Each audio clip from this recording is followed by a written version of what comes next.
Welcome to another episode of Podsdale.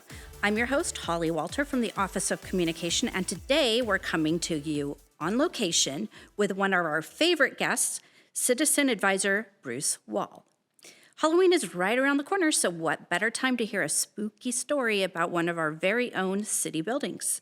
But before I talk to Bruce, I'll turn it over to Stephanie Hirata for this episode's Fast Five. Hi, I'm Public Affairs Specialist Stephanie Hirata with 5 fast things happening around the city you need to know. Starting us out at number 5, it's time to mail in your vote. The city is holding a special election on November 2nd, and it is being conducted entirely by mail. Ballots have already been sent out to all registered Scottsdale voters. That means all you need to do is fill out your ballot, seal and sign the envelope, and drop it in the mail. It's that easy. The deadline for ballots to be received by Maricopa County is November 2nd at 7 p.m. To learn more, visit scottsdale.vote. Veterans Day is in our number 4 spot. Join us Thursday, November 11th at McCormick-Stillman Railroad Park for Scottsdale's Veterans Day Commemoration.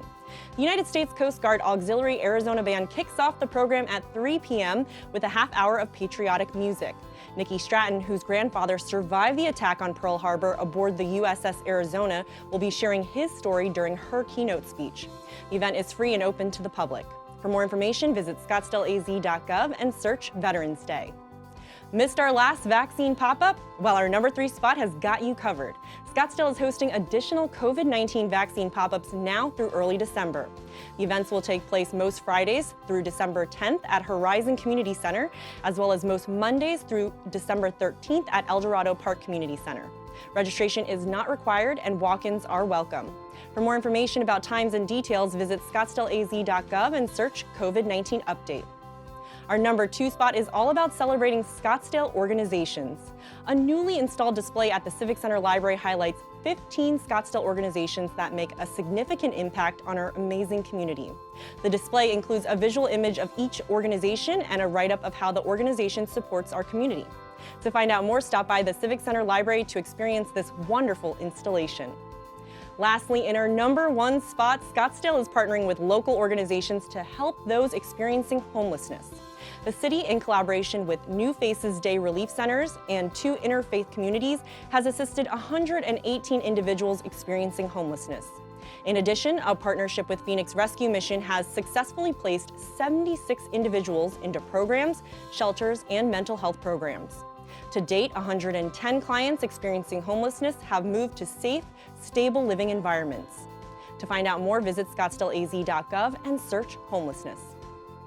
And that's our Fast Five for this episode of Podsdale. Got something for a future Fast Five? Tell us by emailing communications@scottsdaleaz.gov.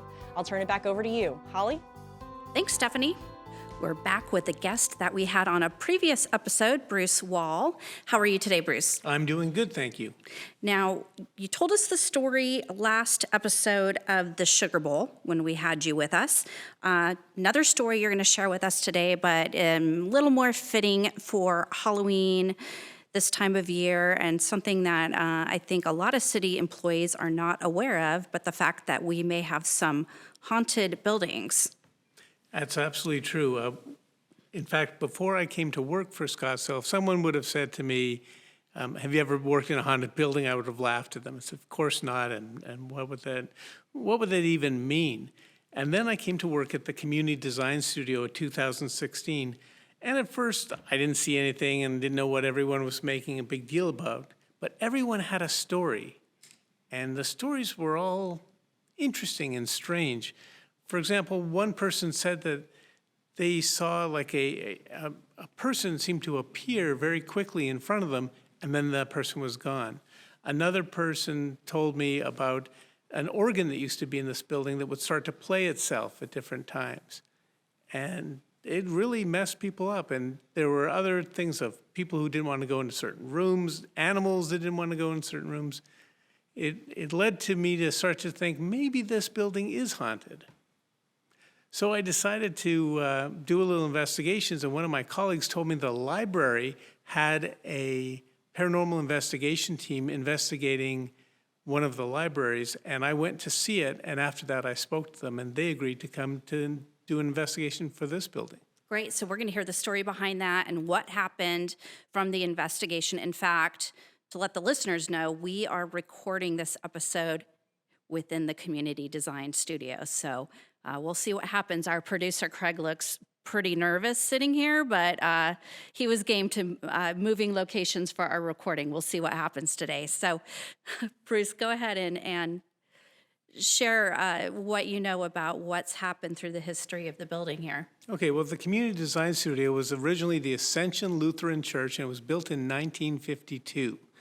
And it was a church for about 10 years. It then moved to Paradise Valley, and the building began to take on other things. It was for a while an art studio called Simmons Art Supplies, and then it was a restaurant and gift shop for a short period of time, and then the city purchased it and has been using it since approximately 1997 as for different things and calling it the Community Design Studio. I can tell you my experience was I was sitting in my office late one night. I was the only one in the building, and I heard someone running across the hallway in front of me, and I knew I was the only person in the building, and the doors were all locked. I came running outside and looked around. Nobody was around. I was by myself, and I never knew how that happened. So then I met with Sonoran paranormal investigators, and they agreed to come and do an investigation of the building. At no cost to the city, I might add, right? Correct. No tax dollars were spent to do this investigation or any of their investigations. So on Saturday, July 13th, 2019, Sonoran paranormal investigators did conduct an investigation of this building. And it was quite an interesting experience. I was here that night. It was a late night. It was very dark the whole time. Most of the lights on the building were turned out. And we went around from room to room, and they asked questions. In fact, I brought some sample clips of some of the questions that were recorded that night. Great. Okay. So give us an example. What was one of the questions asked? They identified some different spirits in different rooms of the building, and they asked the spirits questions. And you don't hear the answers when you're sitting there. They have to go back and listen to them, and then they tell you what they said. So they just ask a series of questions. One of the questions was asking the person's name, the spirit's name, and then they asked what was the parent's name or the father's name. And they asked that they repeat it 3 times. They didn't repeat it 3 times, but you could clearly hear on this next clip what his response was. Okay, let's take a listen. Can you please give us your father's full name 3 times in a row right now?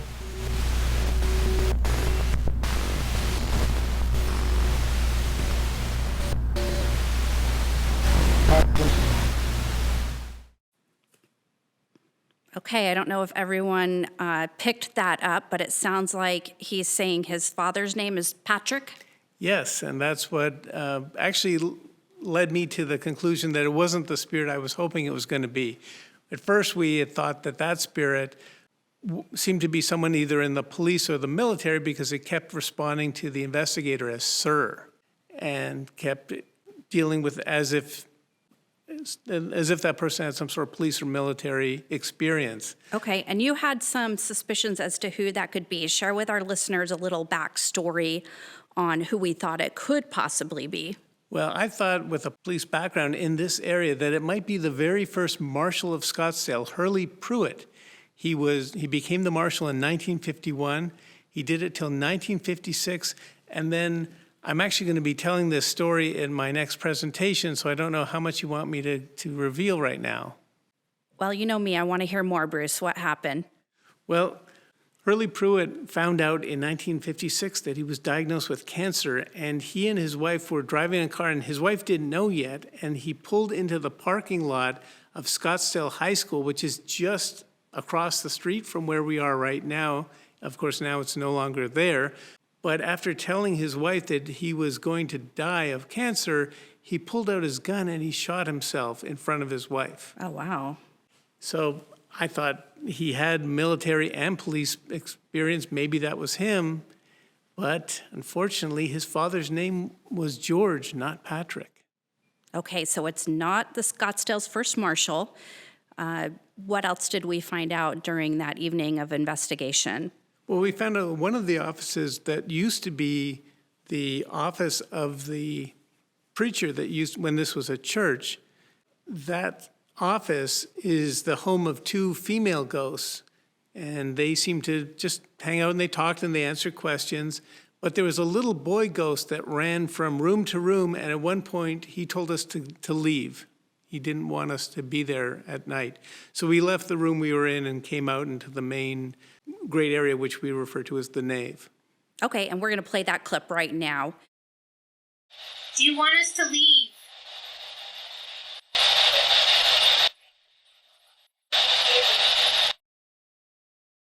So here you are, Bruce, late at night inside the community design studio with these paranormal investigators hearing different voices. Now, could you hear those voices as they were asking the questions, or was that something you heard later on the recording? We heard those later, with the exception of one thing. They had a device that they put out in front. We were sitting actually in front of the copy machine and sitting around in a circle, and she said that if the spirit touched the device, it would make a noise and we would know that the spirit was there. So we were all sitting around the circle, and they had the device, and she said, would you touch it now? Please touch this box now, and we'll know you're here. And then all of a sudden they went, bah! And it just scared all of us at that moment. I just jumped too. Sorry about that. Well, it ended up being something that's in that room that made that sound every 2 minutes, like clockwork. But we didn't know that at the time. We just sat there and kept asking more questions, and it kept making that sound every 2 minutes, regardless of what we're saying. And then we finally eliminated that wasn't a spirit. That was just something that's happening in that particular room. Now, you mentioned two women. Do we know anything about them, their ages? Any history on the women who are within the building? We really don't. We asked a lot of questions and they didn't really give us any answers. They didn't really want to talk too much. There have been some people who have died in the area, or some people who are experiencing homelessness that we thought it might have been, but it really ended up not being any of them, or they didn't identify themselves by that. They gave different names. Okay, so we have a man who was possibly in the military. We have two women, and we have the little boy. Yeah, about an 8-year-old boy. About an 8-year-old boy. Do we know anything about him? We don't. He really was very playful, and he, like I said, he asked us to leave one of the buildings, but he really didn't answer a lot of questions. Now, are there particular spots within the building? We mentioned the old office, but where do we see a lot of this energy, or is it just throughout the building? A lot of it's throughout the building, but some of the building energy that we see most is in the old preacher's office, whose office is in the southeast corner of the building. Okay, and you mentioned something about dogs acting odd when they've come into the building. What happened then? Well, one of the staff who used to work here had a dog, and the dog would come and would run and play with all the different staff people as they were sitting in their office when she brought the dog in. With one exception, the dog would not go into that same office that used to be the preacher's office, the pastor's office. He barked and then ran away. But any other office the dog would go into. So from what you're telling us, Bruce, it sounds like these ghosts are really friendly. They don't really mean any harm to anyone. Absolutely. That was one of the interesting things about it for me, was that all the people that were there that night, we didn't feel like we were being threatened or intimidated or being hurt in any way. It just seemed like they were willing to live and let live with us as part of the community design studio. I mean, these ghosts do live in a world-class community. It's really simply better haunting for a world-class community. So we've got 4 spirits here at the Community Design Studio, but you did mention earlier this all started with the library. What do we know about the library? Well, the libraries have all been investigated, and they've found something at every one. One of the stories that they told when I was there was one of the librarians was shelving books, and someone kept tapping her on the shoulder, and she whipped around and said, "What?" And no one was there. That is creepy. And, you know, I have only been in this building working with you, Bruce, for a few months, but I had my own experience, and we will share that in an email. But a video of one of the rooms here, completely empty, but the lights were flickering. I did manage to get a little bit of that on video. Oh, really? Mm-hmm. Wow. We just had one of our receptionists who retired recently, just in the last week or two that she was working here, said that she saw a manifestation of a man just showed up and then vanished in front of her. And the building was locked and the front door was locked. So there was no man in the building at the time. Wow. Now, and I know there's other stories out there. So any of the listeners, if you've had any personal experiences here at the design studio with our, it seems to be friendly visitors, let us know at communications@scottsdaleaz.gov, and we'll share those stories later after the podcast. Now, part of this is part of a class that you just put together, Bruce, and you mentioned it, but share some more information about Spooky Scottsdale and what that is. Okay, on October 28th at the Mustang Library, doing a presentation called Spooky Stories of Scottsdale, where I'm going to take 3 different times and tell the story of 3 different people who met an untimely death. One of the times is 1937, then going into 1956, the story about the town marshal, and then in 1980, the story of a resident who met an untimely death with a hatchet. Oh, boy. Okay. So you said October 28th, and that can also be viewed on Zoom, correct? That's right. You can register if you go to the city's website, search college, and then find the neighborhood college page. You can sign up either in person or on Zoom, although we're only allowing 50% occupancy in the library at this time. Okay. So if you're not completely creeped out already by our story today, and you want more, be sure to sign up for Bruce's class and learn more about Spooky Scottsdale. But for our city employees, that's the story of the spirits who haunt our buildings, and we'd love to hear more stories if our listeners have them, so send them our way. And Bruce, thank you again for joining us and sharing that story with us today. You're welcome. Have a great day. All right, you too. That wraps up this episode of Podsdale, and with that, here's our trivia question. How many friendly spirits call the community design studio their home? Email your answer to communications@scottsdaleaz.gov, and I'll be back in 2 weeks for another episode. Until then, happy haunting, have a great Halloween, and stay safe.